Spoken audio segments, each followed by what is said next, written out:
Hello, welcome to the report. I'm the Gareth Major, and this is Sea Trials. Sea Trials is your gameplays with tactical overlays, either highlighting good strategies and tactics or showcasing where improvements can be made. This is a submission by VazzVegas in the German Tier 6 cruiser, the Yorck. It's a game of domination on Haven, and he spawned on the left and he's moving to the left flank. He's got his guns locked, covering the objective, covering the destroyer as it pushes in for the capture. And he's just pushing up here behind this island. Enemy Helena has been spotted, so he's going to use the island as cover, almost like taking a position of overwatch over the objective. Talking of the enemy team, on the enemy team there's a Fabuki, a Nuremberg, a Gas in there, an Izumal working with that, and the California, so there's a division of 3. Then there's a Pensacola, a Helena, an Atlanta, and a Fuso. Now you'll note that throughout this gameplay, VazzVegas does use his acceleration deceleration quite a lot, and that's because he has taken propulsion mods. Now here the Helena is making a move behind the island as VazzVegas brings his guns to bear, but you'll note that the island indicator is showing when he is taking those shots, which means that those shots aren't connecting with the target and are unfortunately hitting the island. So here again, firing when the island indicator is there. Now the island indicator shows when I think at least one of your turrets may hit the island, so it doesn't mean that all your shots are going to hit the island, but it does mean that you do need to take into consideration what's the benefits versus the downsides of firing. In this case it hasn't cost him anything, however sometimes there may be situations. The enemy team are mostly balled up on the southwest. It's only the Helena who appears to have come over this flank. So the Aoba has been sunk in the Bravo objective. You can see that he pushed out and probably overextended himself. It's not really a place for a cruiser. And the Nuremberg has been sunk on the far southwest. Again, overextended in comparison to the rest of his team. Now, things that could have been detrimental about firing back when the island indicator was there, well, it could be that he might get spotted when he didn't want to be spotted by something else. However, it all worked out good in the end.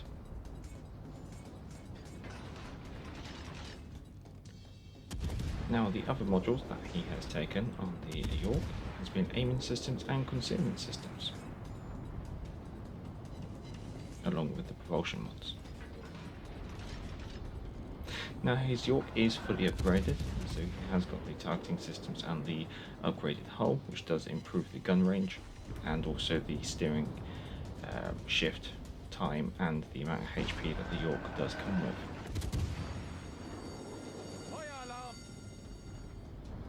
And there we go, there's our Citadel and first kill of the game.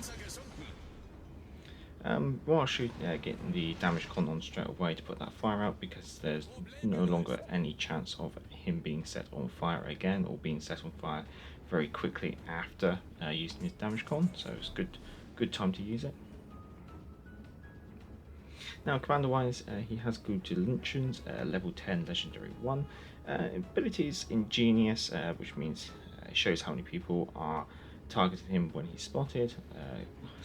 Full speed ahead improves the obviously movement speed. Sponge, which reduces incoming damage to your ship. Steer clear, which obviously improves your rudder. And then he has By the Book. By the Book is an interesting choice. All that By the Book does is it improves the duration and reload time of your damage control party. It's interesting. I personally go for fully packed because I do prefer the additional consumables, but each one to their own. Enemy team is mostly balled up on the west side of the Delta objective.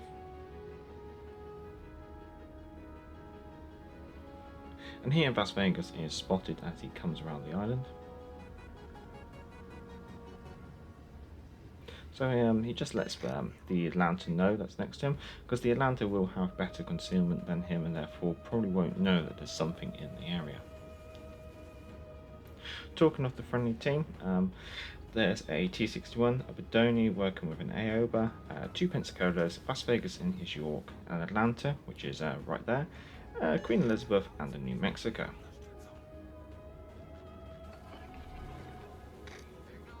Now, judging by where those torpedoes are coming in, the general location of the destroyer is probably highlighted directly to his front, and because there's only one destroyer on the enemy team, we know it is a Fubuki. However, to confirm that, you can always look at the torpedoes and you can count that that is 3 batches of 3 torpedoes each.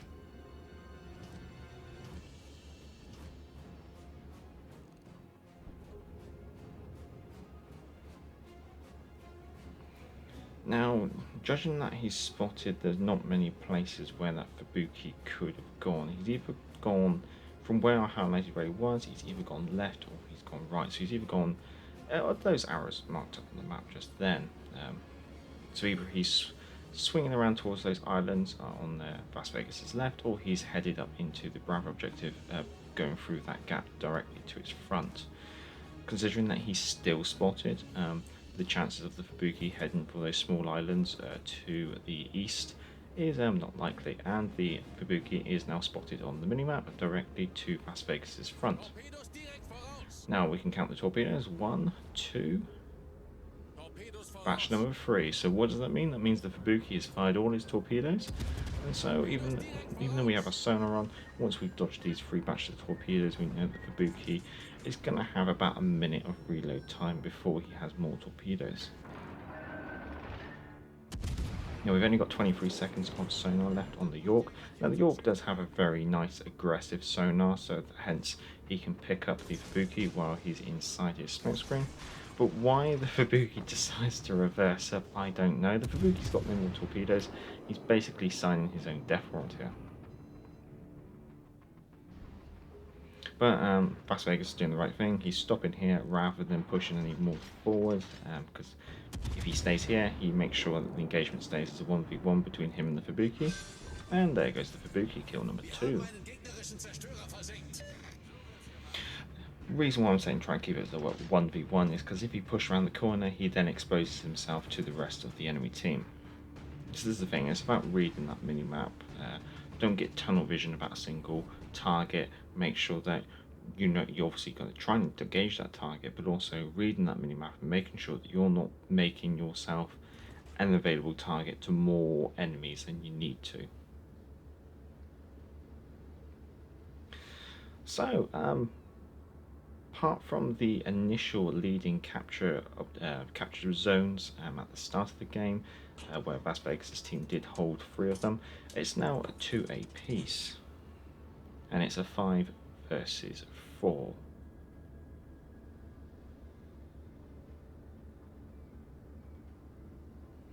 So here it's just deciding what's the best way to move forward from here. The Atlanta's now been spotted.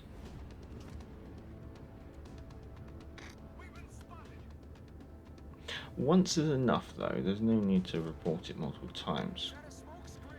And yeah, okay, sure. Now here, VazzVegas is picked up by radar from the enemy Atlanta, and there he took a chance and shot at the enemy Fuso, but again, the island indicator. But here's a better use of it, so just waiting, and then thankfully the island indicator does stop. Now here he is being targeted by his Ingenious ability. Now I would have attempted to slap it into full reverse and do a hard right. However, he does get lucky with that. That could have been a lot more painful than it was.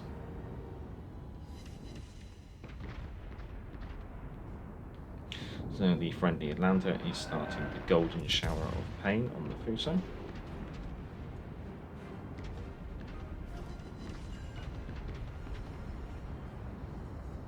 And VazzVegas does get himself a fire, so now he is racking up some damage on that Fuso.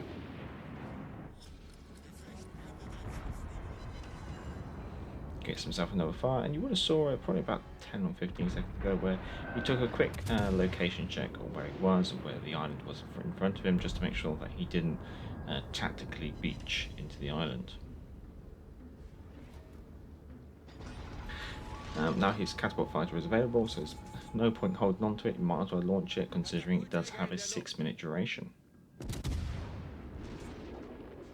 Now here he can be a bit cheeky, because he has the Ingenious ability. He can kind of get away with doing things that some people wouldn't do in other cruisers, because he knows when people are targeting him. He can keep himself broadside or be a bit cheeky and hang back like this because he knows he's not targeted, and especially when he's not spotted as well. Again, the iron indicator, so just something to note, because if he didn't fire those rounds, he could have stayed undetected. So that's the kind of situation where it could be detrimental to do that. However, thankfully, no one decides to target VazzVegas. However, he is targeted now, and I would have probably cranked up the speed. Thankfully, it seems that even if someone's targeting him, they don't actually fire. So I'm getting quite lucky there. The Atlanta off to VazzVegas' starboard side is requesting assistance as the Pensacola comes around the island. Now here I would have been tempted to load AP, because you know the Pensacola is more than likely going to come around that island broadside on, and the Pensacola does have a large citadel which does sit proud above the waterline.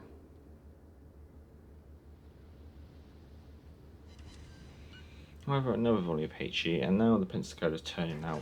You probably want to have HE, but switching to the Lutjens on his port side. Kind of hoping that the enemy Pensacola is preoccupied with the Atlanta, but here I would have been tempted to go for a slightly more angle towards that incoming AP from the battleships. The Atlanta's gone, and now VazzVegas is the sole remaining ship. Now here he does very well at getting some citadels against that Lutjens. Due to his sonar being on, he's picking up those torpedoes way in advance. And being the Lutjens only has two tubes per launcher and only a single launcher per side, it's very easy to dodge those two torpedoes, I should say. So here, just swinging around the rear guns and picking up the citadel and finishing off kill number 3. Enemy Fuso to his front, we know the Pensacola's off to his starboard side. So here I would have kicked a slightly bit more of a left rudder. The thing is, that's where I'm going to be trying to go if I was him, try and get behind. However, the Fuso times that volley nicely and does give him a little tickle, I guess you could say. Getting behind the island, getting unspotted, but now respotted, so it's got to be something off to his right, or it could have been the California actually. Now looking at the scores, there's only about 6 points that separate the teams, but the enemy is capturing objective Alpha, so that would leave VazzVegas with only 1 capture point collecting points. California shoots, so I'd get a hard right on here, and exactly, good job, and that California's rounds splash behind him. But this is a very precarious position, using the islands to his front in order to try and isolate himself from the battleships. Take another quick look at the scores. There's not too much, but the enemy has just taken the lead. Putting that fire out, just now it's a good time to use that damage column pretty much straight away. It's a bit risky because you could still burn out, but when you're this close to the end of the game, you need every bit of healthy point you have. Loading AP, getting it into full reverse, using that propulsion module. The Pensacola slows down, stays broadside on. Here comes the AP. Wrapping up the Pensacola, but here I would have quickly slapped a bit of left on. Thankfully, Pensacola doesn't lead enough, and that puts VazzVegas in the lead, granting him a solo warrior. And so going to the end screen. So as we look at the scores, we can see that VazzVegas managed to get himself a solo warrior and a high caliber, get himself 4 kills, 5 citadels, and 106 hits on target. So all in all, it turned out quite a nice amount of damage, 103,000. So we did do quite a lot of work in that game. Now the ending could have been very different if the Pensacola had loaded AP and loaded his target correctly. He could have broadsided VazzVegas, done like a like-for-like trade. However, he didn't use the right ammunition and didn't have the lead the target enough. So VazzVegas managed to get a bit lucky there, I guess you could say. And also VazzVegas did read the target right, read his speed, changed the ammunition time. Any criticism there, I guess you could say, is maybe he should have flicked a bit more left rudder just in case the Pensacola did do all the right things, but the Pensacola fluffed it, and therefore VazzVegas was able to pull the victory off, pull it out the bag. Going to the team scores, you can see obviously VazzVegas has come top of his team with getting 4 of the 6 kills from that his team did, and also earning enough ship XP that he's almost twice that of the second best player on his team. And amusingly, the Atlanta would actually slot in nicely at second place. So the Atlanta on the enemy team earned enough ship XP to slot in at second place on the winning team. And you have to consider that the winning scores there at the end do include a 1.5 multiplier. So due to the victories, so it does. I don't know. Maybe it doesn't show or look very well when you actually do reduce all the scores for VazzVegas' team. But VazzVegas pulls it off quite nicely there at the end. Going on to the economist tab, he's managed to make himself 311,000 credits after the ship service reduction with his premium account, which is fair enough. That ship service cost was 108,000 credits for a tier 6 tech tree ship. And across the board, he's been able to make himself a very tidy profit. Well, all in all, that was a worthy submission by VazzVegas. He did request this to be a Sea Trials, so there you go. His modules and his commander build will be down in the description if you would like to look it over. He didn't send in his inspiration, so VazzVegas, if you're there, if you want to drop a comment and let me know what the inspirations were on your commander, I can add them there. And if anyone has their own submissions that they would like to submit for a Sea Trials or for a Amity report, so Sea Trials is basically this. The Amity report is just your gameplay of my commentary without any kind of tactical overlays. It's more like just talking about good things really, and just talking about what's happening in the game as we go along. Whereas Sea Trials is a bit more tactical. You can see I draw on the screen. I give positive and constructive criticism, I guess you could say. I'm not here to try and trash you. It's the best way to put it. I'm here to try and help everyone. That's the aim at the end of the day. So you can always send that in to our email address, which is in the description, and just let me know if you have a preference or whether you're just happy for it to be whichever way it is.